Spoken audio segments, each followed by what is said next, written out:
La terapia.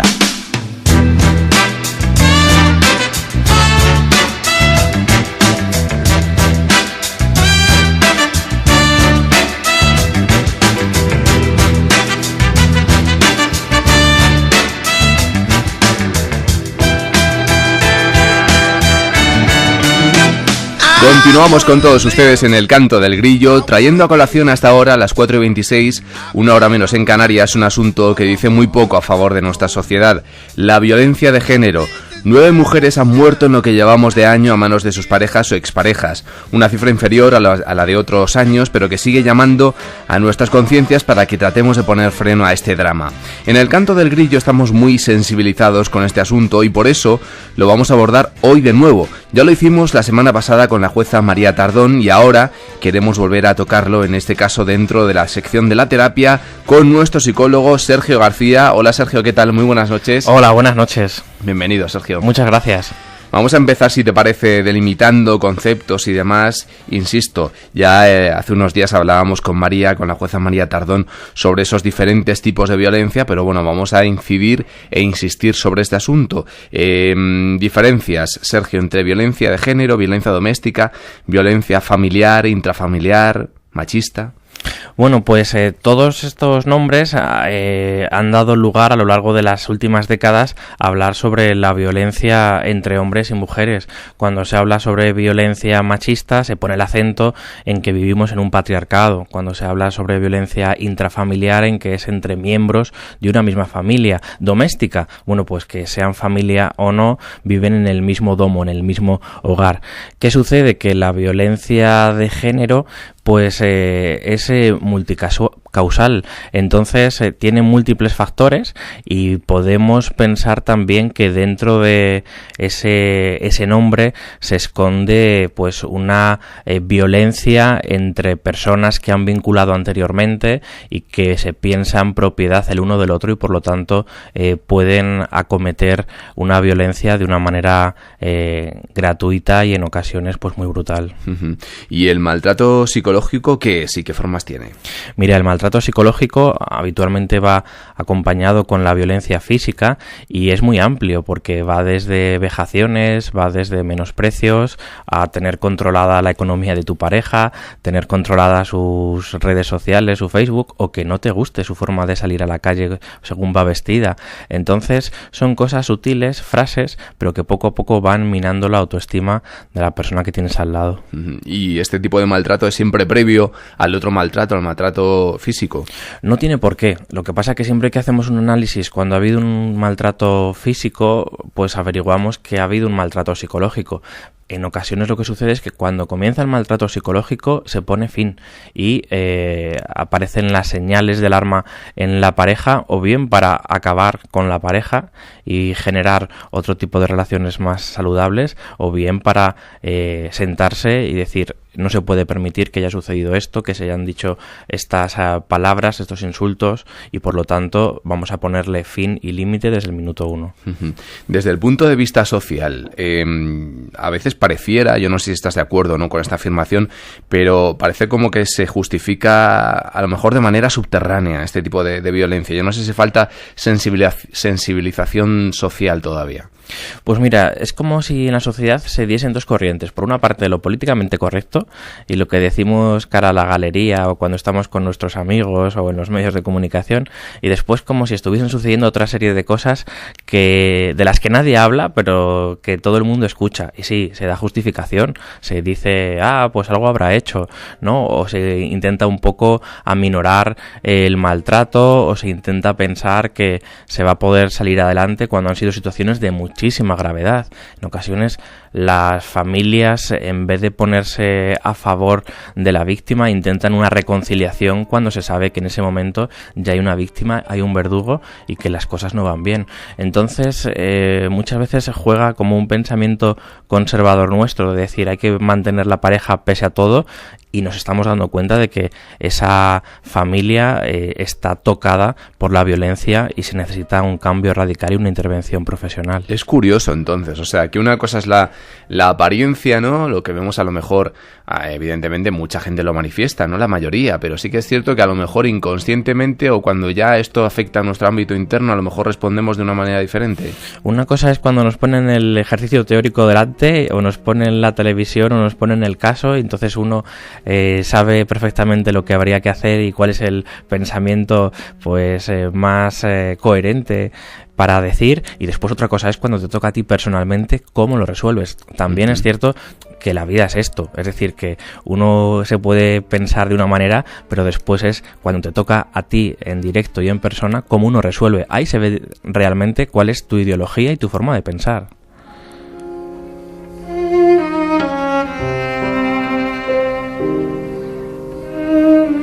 También es cierto que llevamos relativamente poco con la actitud que tiene ahora una parte de la sociedad, es decir, de visibilizar, de condenar, de convertir en lo que es un hecho delictivo y criminal, algo que antes se consideraba que era una cuestión, pues, que había que, los trapos sucios había que resolverlos en casa, ¿no? Quizás estamos en ese momento de cambio y se mantiene un patrón anterior cuando la realidad pues ya está cambiando. Es cierto, en el fondo hemos crecido muy poco. Hace una década se pensaba que eran asuntos del domo o eran crímenes pasionales que uno no se podía meter porque era algo que sucedía entre ambos y uno tenía que estar fuera de ese ámbito. Ahora ya no se piensa como una cuestión social muy grave que hay que intervenir desde todos los puntos de vista.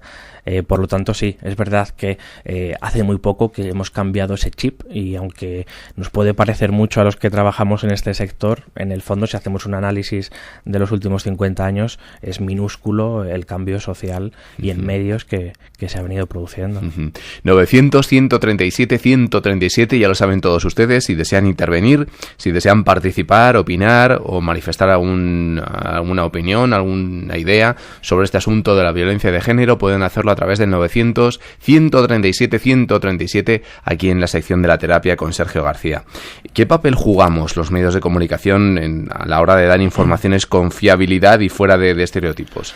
Pues yo creo que un papel fundamental, pues como decíamos antes, ahora se intenta dar una mayor verosimilitud y hay un libro deontológico donde vosotros, los periodistas, pues ponéis el acento en no dar grandes explicaciones cuando sucede un crimen de estas características para que eso nos sirva como justificación, en no poner el acento en cuáles son las nacionalidades de la víctima o del victimario. Bueno, pues todas estas cuestiones forman parte de cómo se da la noticia y yo creo que eso ha cambiado. Lo único que quizás lo que yo echo de menos no es tanto la noticia que se puede generar como un drama y puede ser un número más y bueno, puede en ocasiones resultar un poco frío, pero bueno, en este momento así es el sector audiovisual. Lo que yo echo de menos en los medios de comunicación es que no le demos más importancia a mujeres que piensan de una manera diferente, a que pueden ser prototipo de un nuevo pensamiento, de una nueva feminidad,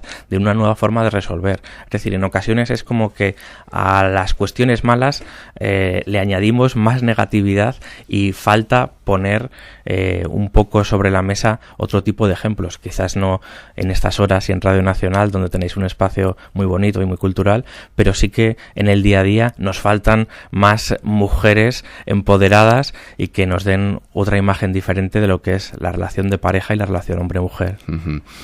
Hay un nuevo tipo de maltrato que es el que se produce entre padres e hijos. Ahora, ¿los hijos también llevan la etiqueta de violencia de género? Antes se pensaba solamente como violencia de género a la mujer, a la esposa, y ahora, sin embargo, se ha dado cuenta que cuando uno sufre violencia de género ha quedado afectado todo el hogar. Por lo tanto, es necesario que haya cuidados para la esposa, para los hijos y que de alguna manera todo eso quede cuidado y que la etiqueta de violencia de género eso va a suponer facilidades para el tratamiento de los hijos y de la mujer.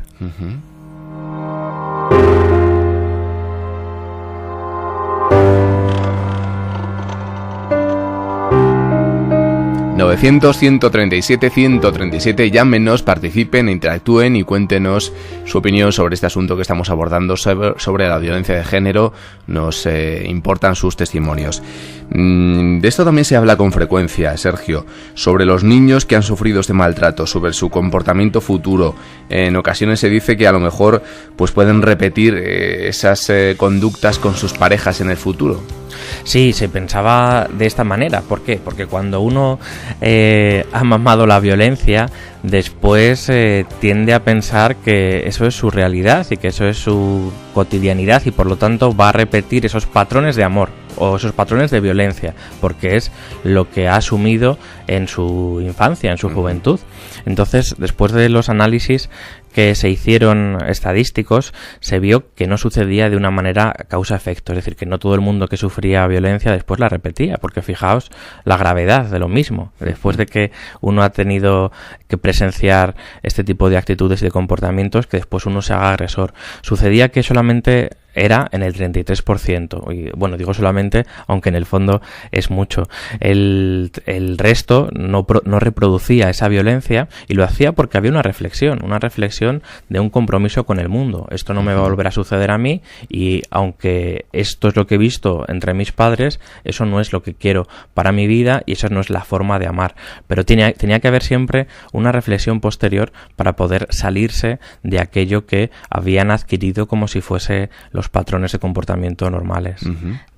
Pregunto si puede haber consecuencias de otro tipo, es decir, el vivir situaciones tan dramáticas de violencia, de no afecto, de no apego de una de las figuras, la materna, bueno, en este caso paterna, puede desencadenar en un trauma o en una personalidad un poco más retraída. Lo digo para los niños. Por supuesto, lo que sucede es que se desdibujan las figuras paternales.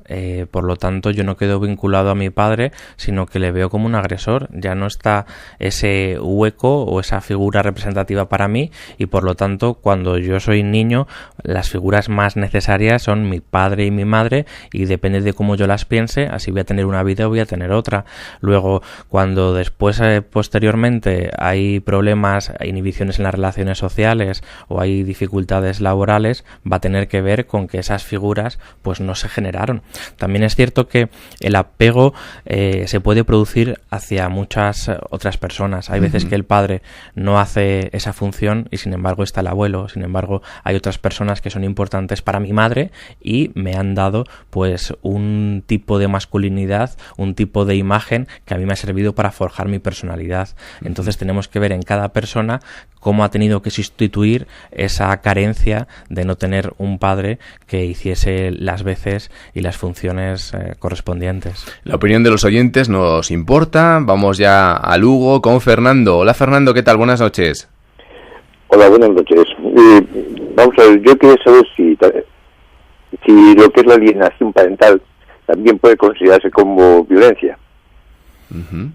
A ver, explique un poquito más a qué se refiere con alienación parental. Te cuento. Yo cuando era pequeño, por ejemplo, tuve que pasar, mis padres se separaron, era en los años 60, y imagínate como en aquella época y tal, con la iglesia por medio y tal, entonces no hubo problema entre ellos, ¿vale? Se separaron, yo, tanto mi madre como mi padre, nunca hubo violencia en casa ni nada, ¿vale? Pero después cuando llegamos a casa de la familia de mi madre, siempre de niño tenías que aguantar de que es un sinvergüenza igual que tu padre, que si tal, que si cual. Entonces eso te machacaba. Entonces yo, cuando me casé, y tuve la suerte de que mi suegro fue un gran amigo, ¿no? Entonces yo desde el principio dije, mira, yo con mi padre tuve muy poco trato, no sé cómo educar a un niño. Y él me ha hecho una gran mano en eso, ¿vale? O sea, más... actuaba casi como mi padre también, y a la hora de decir más cosas, ¿no? Entonces, el problema es que al cabo de 22 años, yo tenía que andar de viaje, mi mujer estaba también, la suya. Entonces llegó un momento que cada uno tiraba hacia su lado y ya dijimos, mira, lo dejamos, mejor que tener cenas con las niñas y todo, ¿no?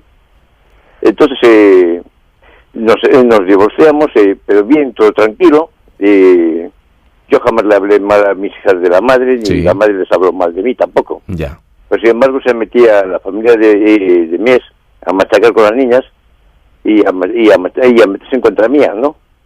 Entonces al principio yo notaba que, sobre todo con mi hija pequeña, la mayor no, porque estuvo viviendo conmigo, estábamos agarrados, pero la pequeña era como si la fuese perdiendo. Ya. Bueno, pues ahí está el testimonio de Fernando, que le podemos contar sobre este asunto, sobre la alienación parental. Pues un ejemplo muy bonito, porque aunque la alienación parental no la podamos entroncar con la violencia de género en sí, pero evidentemente también es una violencia, en el sentido que esto tiene que ver con que si yo ejerzo la figura de madre o de padre, opaco al padre o la madre. ¿Eso qué quiere decir que le opaco? Que hablo mal de él, que en la psiquis de mi hijo, pues aunque está siempre de una manera negativa, porque yo me he encargado de ponerle verde, de hablar mal de su familia, de hablar mal de todo lo que tiene que ver con mi marido o con mi mujer. Entonces, en ocasiones, la realidad no importa. Importa que la persona que se vincula de una manera mayor con el menor, las frases que escucha. Entonces, la alienación parental también hay que tenerla en cuenta, y tenemos que saber que no podemos ser opacos frente a la figura del progenitor, porque le estamos haciendo un perjuicio a nuestro hijo. Y evidentemente también es una cuestión que puede tener que ver a posteriori con la violencia. Nos quedamos en Madrid con María. Hola María, ¿qué tal? Buenas noches. Hola, buenas noches. Mira, ¿es a mí, verdad? Sí, sí. Mira, quería consultar lo siguiente. Yo he llegado hasta denunciar a mi hijo y hemos tenido un juicio, pero tengo que retirarlo, vamos a decir que le perdono, que tal, que cual, porque claro, le tengo pánico. ¿Qué es lo que les pasa? Soy viuda, tengo un hijo de 40 años en casa, que ha venido pues de tener una relación con su novia de 18 años, con 2 niñas, sin trabajo, perdió su trabajo, la empresa, muere el padre, en fin, pero todo eso le pasa a mucha gente. Es el menor de 4 hermanos. Entonces, si yo la historia la comprendo perfectamente, lo que no comprendo es sus reacciones de amenazarte. Si no, él trabaja, tiene dinero, se lo gasta todo, no atiende a sus hijas. A mí me amenaza que si no le dio el dinero, pues se tira por el balcón. Le tengo que denunciar, pero claro, lo tengo que retirar porque es que temo por mi vida, por la vida de sus hijas, por la vida de su pareja, por todo, porque pierde el trabajo. En fin, es una situación que es que yo ya he pasado una vergüenza tremenda. La trabajadora social la miente al psiquiatra que le he dicho, sube. No sé si es un problema neurológico, porque de pequeño tuvo un golpe tremendo, tuvo crisis epilépticas, no sé si por ahí le viene, luego, en fin, que estoy hecha un lío. Soy una anciana de 80 años y es que no sé qué hacer con él. Claro. Porque claro, ¿qué hago? Ley de alejamiento. ¿Dónde se mete? ¿Se queda en la calle? Y encima, pues, me hace como para inquietarme. No sé si es para inquietarme, o sea, realidad. Como que toma ciertas cosas, como que, en fin, un desastre. Madre mía, ¿qué le podemos decir a María que está entre la espada y la pared, no? Bueno, es un chantaje emocional también lo que en ocasiones está recibiendo. Entonces, pues bueno, quizás este caso que es tan complejo necesitaría un análisis muy riguroso de sentarse con un especialista para que le pudiesen orientar, que ella lo haga lo que sea más beneficioso para todos y que no se deje caer en el chantaje emocional, porque si no ella está también limitada, ¿no? Y está coartada por todo aquello que escucha. Pero es un tema muy claro, pero ¿cuál sería el primer paso? ¿Tendría que ir al psicólogo? Sí, tiene que hablar con un psicólogo para contarle su caso, igual que nos lo ha contado aquí de una manera muy condensada, pues que lo pueda hablar en una sesión para un poco que vea cuáles son exactamente los factores que le están produciendo ese chantaje emocional que se está realizando y cómo tiene que seguir avanzando, porque tiene una serie de lazos y de vicisitudes que son bastante complejas. Claro, entonces necesita un especialista que le asesore especialmente para ver, decía, ¿es neurológico? ¿No lo es? Bueno, pues de momento lo que aparece es como un entramado familiar y de vínculos afectivos en los cuales ella está atrapada. Y que cuide también su autoestima, que la fortalezca. Es que, claro, porque le está pasando factura, ¿no? Está imbuida totalmente en un proceso en el cual podría ser ajena y sin embargo lo está viviendo en primera persona. En primerísima persona, sí. Y por lo tanto tiene que tomar medidas urgentes. Vamos a ir terminando ya, pero me gustaría saber cómo llegan a vuestras consultas las mujeres maltratadas, Sergio. Pues mira, en ocasiones llegan con golpes, llegan con una autoestima muy baja, llegan pensando que son responsables de lo que ha sucedido y ni mucho menos. Entonces el trabajo que se hace con ellas es, después de que llegan como si hubiesen sufrido un naufragio, se trata de acompañarlas para, en vez de pensarse como si fuesen víctimas, pensarse como si fuesen supervivientes y por lo tanto cambiar el chip. ¿Esto qué quiere decir? Que a partir de ahora tengo que tomar decisiones, que tengo que saber qué es lo que me está afectando, tengo que tener una autoestima más alta y una confianza mayor en mí. ¿Para qué? Pues para que pueda recuperarme a mí misma primero, para luego poder recuperar mi vida. Entonces lo que hacemos es, cuando vienen como si estuviesen habiendo salido de un naufragio, poder darles frases para quitarles la culpa, para que se sientan mejor y a partir de ahí que comiencen a tomar decisiones, porque en ocasiones una cosa es un trabajo un poco más interiorizado de pensamientos y otra cosa es actuar y otra cosa ya es poder salir adelante con encontrando un trabajo, manteniendo el suyo o viendo que se sientan útiles. En ocasiones se sienten como si no valiesen para nada y se trata de que se sientan útiles y reinsertadas dentro de la sociedad. ¿Y también nos llegan hombres maltratadores? A cuentagotas. Sobre todo los estudios que hay con hombres maltratadores es con Echeburúa en el País Vasco y en cárceles. A nosotros nos llegan, pero son bastante pocos y se tiene que llevar una terapia muy estricta para que no vuelva a suceder y tiene otros cauces muy diferentes a cuando viene una mujer maltratada. Bueno, pues hasta aquí la terapia de hoy que hemos dedicado a este asunto, que nos tomamos tan en serio. Recuerden 016, el teléfono contra el maltrato, al que pueden llamar y no dejar rastro en la factura. Sergio García, ha sido un placer como siempre tenerte aquí en la terapia. Dentro de 15 días más terapia aquí en el Canto del Grillo. Que vaya muy bien, gracias. El placer siempre es mío, hasta la próxima. Adiós.